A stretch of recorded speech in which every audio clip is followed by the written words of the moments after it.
নমস্কার সবাইকে, গল্পাঞ্জলি চ্যানেলে আপনাদের স্বাগত।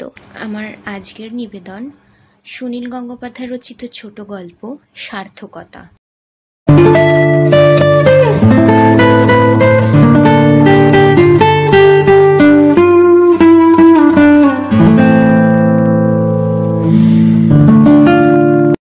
বুকের কাছে দুহাত জোড় করে মহিলা বললেন, নমস্কার, কেমন আছেন? চিনতে পারেন? অভ্যাসবশতই আধো হেসে বাসুদেব বললেন, হ্যাঁ, আপনি ভালো তো? অনেকদিন পর দেখা। তিনি মহিলাটির মুখের ওপর স্থির দৃষ্টি রেখে নিজের বুকের ছবি ঘরে খোঁজাখুঁজি করতে লাগলেন। মশাল জেলেও এখন পুরোটা দেখা যায় না, কিছুটা অন্ধকার থেকেই যায়। সম্পূর্ণ অচেনা মুখ, টসটসে দুটি ঠোঁট, অচেনা অচেনা চোখ দুটিতে মৃদু হাসি মাখা, অনেকের মধ্যেও দৃষ্টি আকর্ষণ করার মতন মুখ ও শরীর, কিন্তু যৌবন একেবারে ঝুঁকে এসেছে শেষ প্রান্তে। রূপ যাই যাই শব্দ তুলেছে। মহিলাটি চিবুক উঁচু করে বললেন, চিনতে পারেননি তো? আমার কিন্তু ঠিক মনে আছে। আচ্ছা, অন্য ঢেউ আসে। মহিলাটি দূরে সরে যান। হলঘরটিতে 25-30 জন নারী পুরুষ। এদের অনেককেই বাসুদেব চেনেন না। তিনি দীর্ঘকাল বোম্বাই প্রবাসী। আজকের আপ্যায়নকর্তা তার এক বন্ধুর বন্ধু। কয়েক রকম সুরা আছে, নরম পানীয়, গান বাজনা আছে। কলকাতা হিসেবে আলাদা কোনো বৈশিষ্ট্য নেই। বোম্বাই, দিল্লি, মাদ্রাজ সব জায়গাতেই আজকাল এই একই রকম পার্টি হয়। মেয়েদের নানা রকম সাজ পোশাক দেখা যায়, পুরুষদের নানা রকম রসিকতায় যোগ দিতে হয়। বাসুদেবের মনের মধ্যে একটা অস্বস্তি রয়ে গেল। কে ওই মহিলাটি? অন্যদের সঙ্গে কথা বলতে বলতেও বাসুদেব ওকেই খুঁজছেন। দূরে দু একবার চোখাচোখি হতেই মহিলাটি আস্তে চোখ ফিরিয়ে নিচ্ছেন। তার ভুরুতে অভ্রবিন্দুর মতো ঝিকমিক করছে কৌতুক। আগে অচেনা লোকজনের মধ্যে বাসুদেব খুব লাজুক হয়ে পড়তেন। চেহারা ছিল রোগা পাতলা, সবসময়েই যেন থাকতেন আড়ালে। কারুর সঙ্গে যেচে আলাপ করতে পারতেন না। এখন চেহারা বদলে গেছে। বেশ ভারী কি হয়েছেন। কিছুটা মেদ আসায় মুখের ধারালো ভাবটা সরে গিয়ে সৌম্য ভাব এসেছে। তাছাড়া সার্থকতাও এক ধরনের ব্যক্তিত্ব এনে দেয়।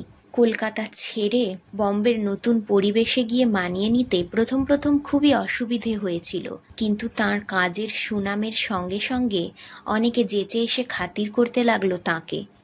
অনেকদিন পর কলকাতায় এলে বোঝা যায় চেনাশুনো মানুষেরা বদলে যাচ্ছে, শুধু নিজের বদলটাই চোখে পড়ে না। সিদ্ধার্থর স্ত্রী রুমা একসময় খুব চুপচাপ স্বভাবের ছিল, কথা না বলে শুধু মৃদু হাসত। সেই রুমা কিরকম জোরে জোরে হাসছে, ব্যবহারে ককেটিস ভাব, অথচ তার মুখের চামড়ায় আগেকার ঔজ্জ্বল্য নেই। হাসতে হাসতে রুমা একবার বাসুদেবের কাছে এসে বলল, কি বাসুদা, আপনি চুপচাপ দাঁড়িয়ে আছেন? আসুন, সবার সঙ্গে আলাপ হয়েছে। এইসব পার্টির নিয়ম ঘুরে ঘুরে প্রত্যেকের সঙ্গে কথা বলা। বাসুদেবের এখনও এটা রপ্ত হয়নি। তিনি ঘাড় নেড়ে বললেন, হয়েছে অনেকের সঙ্গে। রুমা হঠাৎ হাসি থামিয়ে বলল, আপনি বোম্বাইতে ফ্ল্যাট কিনেছেন? আপনার তো এখন খুব নাম। গত রবিবার টাইমস অফ ইন্ডিয়ায় ছবি ছাপা হয়েছিল আপনার। বাসুদেব রীতিমতন অবাক হলেন। 17 পাতায় এক কলম একটা অস্পষ্ট ছবি ছাপা হয়েছিল, তাও বোম্বের কাগজে।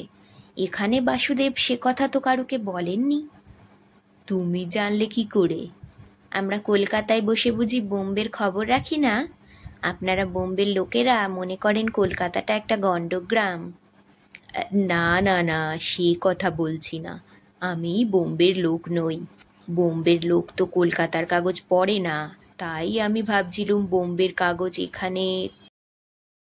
আমি লাইব্রেরিতে কাজ করি, সেখানে অনেক রকম কাগজ আসে। দেখলুম আপনি কি একটা যন্ত্র আবিষ্কার করেছেন। এর আগে সায়েন্স টুডে কাগজেও আপনার সম্পর্কে লেখা পড়েছি। আমাদের কত গর্ব হয়। রুমা যে চাকরি করে সে খবরই বাসুদেবের জানা ছিল না।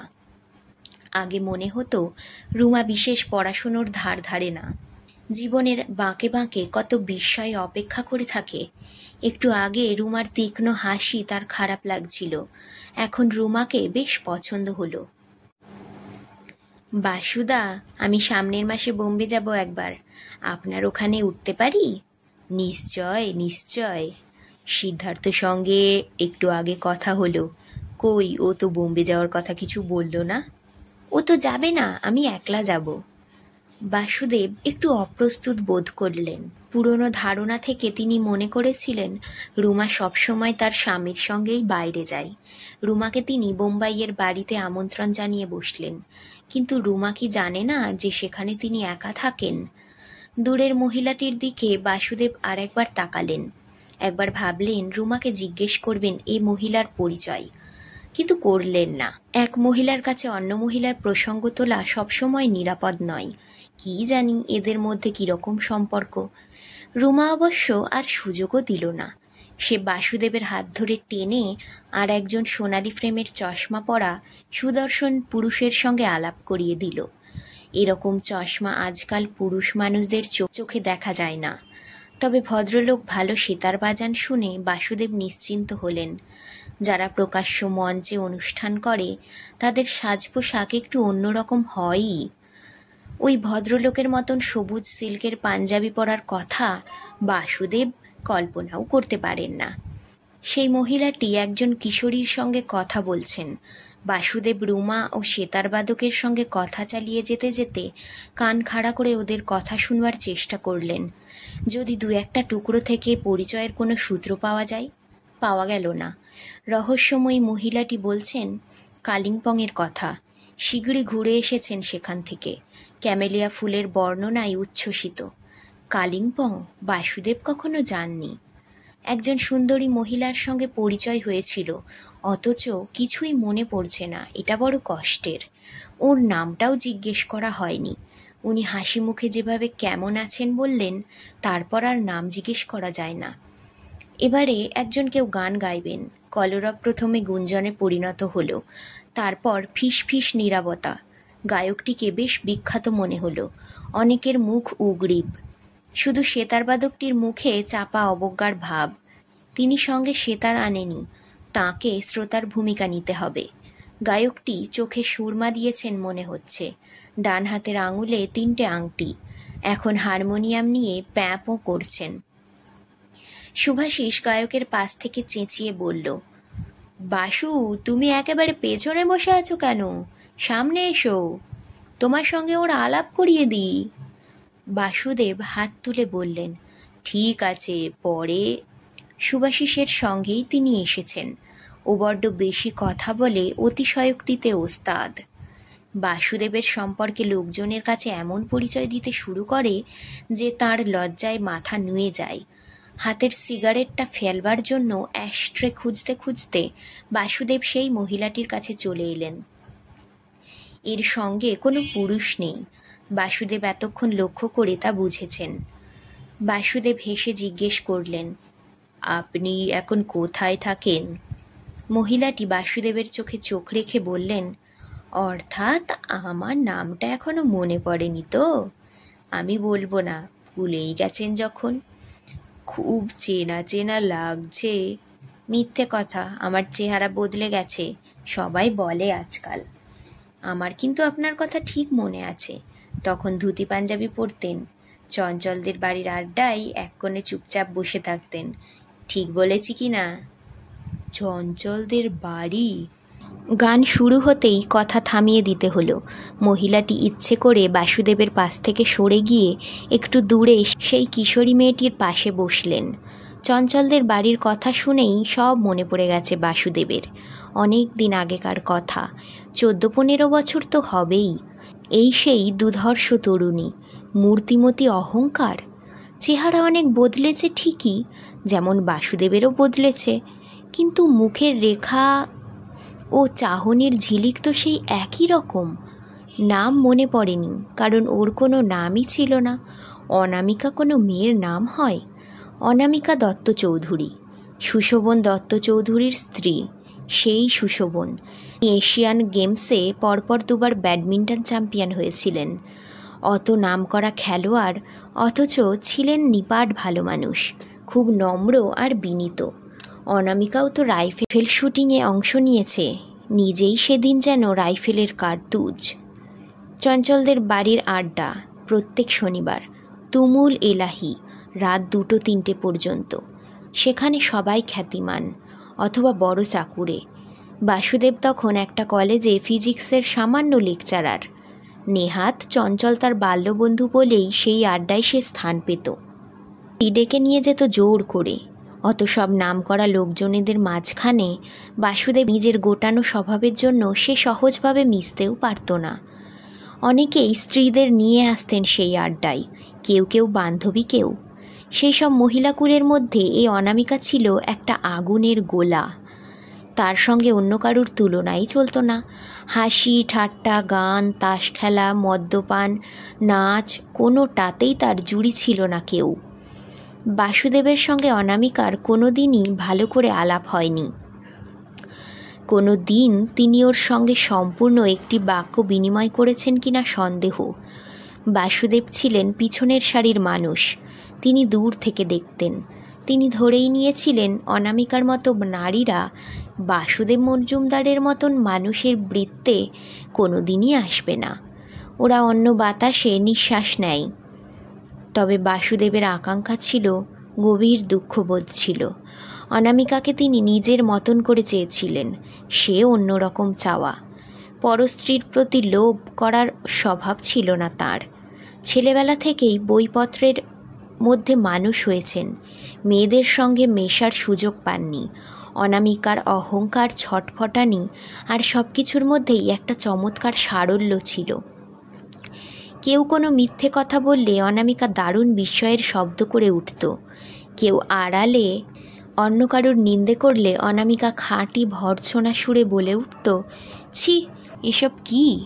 অনামিকার ডান হাতে জ্বলন্ত সিগারেট, বাঁ হাতে মদের গেলাস।